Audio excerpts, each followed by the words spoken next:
Mana ada cerita hang jebak, hang tuah tu ada sanad? Cuba kemukakan, satu pun tak ada.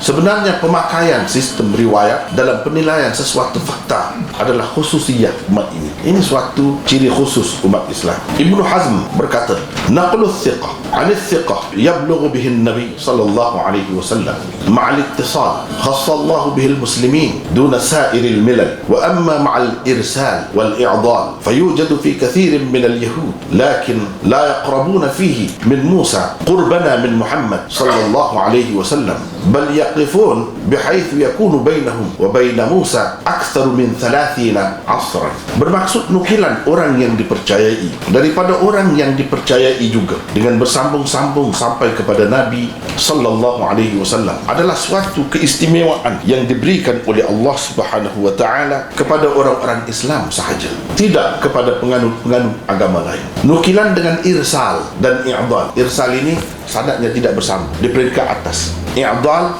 sanadnya putus. Dua orang sepatutnya ada di antara perawi di bawah dengan di atas itu, dua orang sepatutnya ada di celah itu, tiba-tiba digugurkan. Itu dinamakan i'dal, hadis mu'dal. Boleh didapati dengan banyak sekali di kalangan Yahudi dan Nasara. Cuma Yahudi tidak hampir kepada Nabi Musa alaihissalam sehampirnya kita kepada Nabi Muhammad sallallahu alaihi wasallam. Kerana jarak nukilan mereka daripada Nabi Musa ialah lebih daripada 30 abad. Tak ada sanad. Tidak ada pun 30 abad kemudian baru ada. Ini tersebut di dalam Tadribur Rawi jilid 2 muka surat 159. Sebenarnya penggunaan sistem riwayat ini tak ada dalam umat lain, bangsa lain.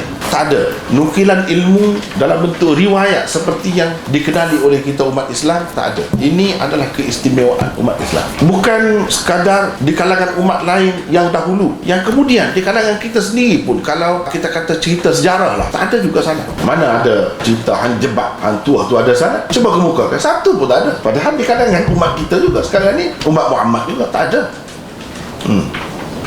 Kalau cerita-cerita lain yang dulu-dulu pun tak ada juga. Mana ada satu peribadi, satu orang, segala ucapan dia, segala perbuatan dia, bahkan pengesahan dia, dia duduk diam. Dalam keadaan orang lakukan sesuatu, dia duduk diam, dia tak kata apa. Itu pun dicatat dengan rapi, dengan kemas, dan dihafal oleh ribuan manusia. Kemudian cerita itu bersanad. Sebab kita ni tak sempat dengan Rasulullah SAW kan. Misalnya kita kata satu hadis, ya Rasulullah kata begini, kita kata Rasulullah kata, mesti ada orang yang ambil. Orang tu orang macam mana? Kemudian dia tak sempat dengan kita juga. Peringkat sahabat itu tak sempat juga. Di bawah lagi generasi tabi'in tak sempat juga dengan kita. Mesti diambil berturutan, bersambung-sambung sampai kepada kita, barulah dinamakan hadis itu sahih. Dan setiap orang perawi itu boleh kita pastikan dia ni siapa. Bukan manusia khayalan, dia ada kan tidak, memang wujud. Dan membuktikan kewujudannya, siapa dia tu, ada sekian banyak kitab. Bukan sebuah dua kitab, bukan seorang dua pengarang, ribuan pengarang, semuanya menceritakan, menyebutkan perkara yang sama, bahawa orang ini orang baik, orang bertakwa, orang amanah, ini hafalannya kuat, dia tidak berdusta, seorang yang menjaga dirinya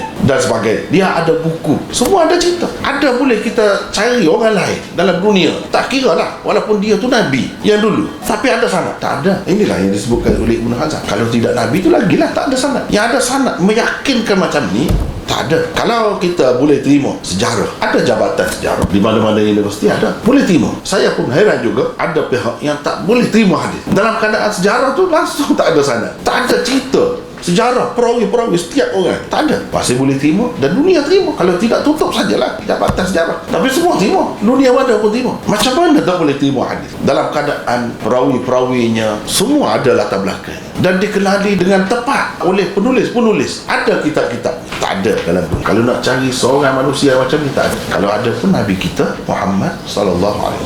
Dan orang lain, kata-kata orang lain, sahabat ada sanad dia. Kenapa ada? Kerana ada kaitan dengan Rasulullah. Kalau tidak, tak ada macam tu. Yang jadi penting kedudukannya itu kerana ada kaitan dengan Rasulullah SAW. Bolehkah kita nak usaha, nak buat, nak rancang supaya kata-kata seseorang itu, perbuatannya atau takrirnya, pengesahannya itu dicatat dia hafal dengan rapi seperti Rasulullah? Boleh? Tak pernah ada satu akademi ke ataupun satu jabatan ke institusi cuba buat macam tu. Tak pernah ada. Apa yang berlaku kepada Rasulullah ini yang luar biasa, ganjil. Inilah dipanggil mukjizat. Inilah yang melemahkan manusia lain, masyarakat lain, umat lain daripada mengadakan seumpama. Itulah yang dikatakan mukjizat. Kemudian kita boleh kesan tu ajaran-ajaran dia yang tepat dengan ajaran dia, sehingga walaupun macam mana fitnah orang buat, rekaan hadis begitu banyak, tetapi ia tetap selamat. Kenapa? Sebab ada garis panduan yang cukup jelas. Siapa ada yang macam ni? Kenapa ada begitu? Jawabnya, Allah nak bagi agama ni terjamin lah, supaya orang yang ikut agama ini begitu yakin sungguh bahawa ini benar-benar daripada utusan Allah. Dan utusan Allah tu yang dikatakan terpelihara tu terpelihara sampai ke akhir zaman. Apa bukti? Inilah ilmu ini. Cuba tengok ilmu ini, baru kita nampak memang ini kerja Allah Subhanahu Wa Taala, bukan kerja manusia. Kalau kerja manusia tentu ada contohnya. Ni berapa ramai manusia tentu nak melebihkan agama dia, melebihkan nabi dia, tapi tak boleh buat macam. Kalau yang ada pun istimewanya kita lah, umat Islam. Dengan sebab itu kita kena menghargai jasa ulama-ulama yang telah buat kerja mati-matian. Tak ada siapa pun yang upah mereka bagi ganjaran dunia, tak ada. Mereka mengharapkan semata-mata pahala di akhirat. Sedangkan orang lain adakah buat macam tu? Tak ada, tak boleh buat. Benda macam ni lah yang dikatakan mukjizat, supaya manusia ni fikir